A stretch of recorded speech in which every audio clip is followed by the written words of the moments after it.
అగస్త్య సిరీస్లో రెండవ అద్భుతాన్ని ఈరోజు చెప్పుకుందాం.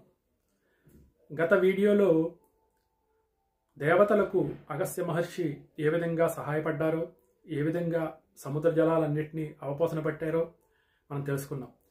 ఈరోజు సాక్షాత్ పరమాత్మకే ఏ విధంగా సహాయపడ్డారో ఒక్కసారి తెలుసుకుందాం.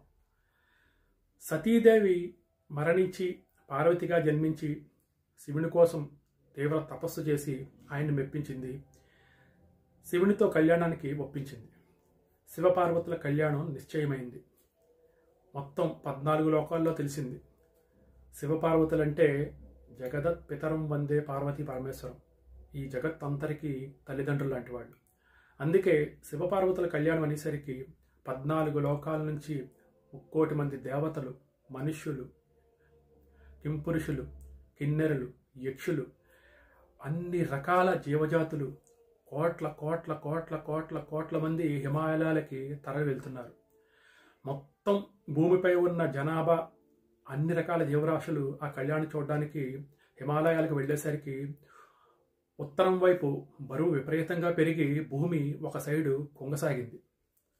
ఎందుకంటే అన్ని కోట్ల మంది ఒకవైపు వెళ్ళేసరికి భూమి గతి తప్పి ఉత్తరం వైపు కుంగిపోసాగింది.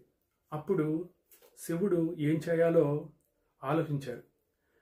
ఈ భూమిని సమతుల్యం చేసి బ్యాలెన్స్ చేయాలంటే ఏం చేయాలి అని ఆలోచించి ఆయనకు తెలుసు ఒక మహాపురుషుడు ఉన్నాడని. అగస్త్యుడు పరమశివుడికి మహాభక్తుడు. ఆయనకి శివ కళ్యాణం చూడాలనేది ఒక కళ. జీవితంలో అది ఎంతో ఆశ. కానీ శివుడు ఆ సమయంలో అగస్త్య మహాముని పిలిచి, అగస్త్య, నువ్వు దక్షిణం వైపు వెళ్ళి ఈ భూమి భారాన్ని సమతుల్యం చెయ్యు అని తెలియజేస్తాడు.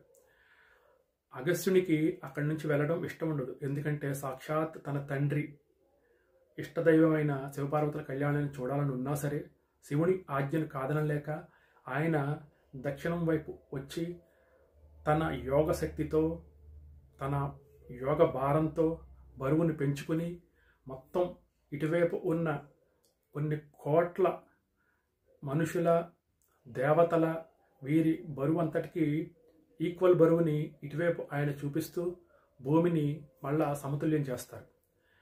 ఇది ఆయన జీవితంలో జరిగిన, ఆయన చూపించిన మహా అద్భుతం. ఆయన మహర్షి ఎన్నో గొప్ప గొప్ప మహాకార్యాలు చేశారు. ఇది అందులో రెండవది. ఇంకా మిగిలిన అద్భుతాల్ని వచ్చే వీడియోస్లో చూద్దాం. నమస్కారం.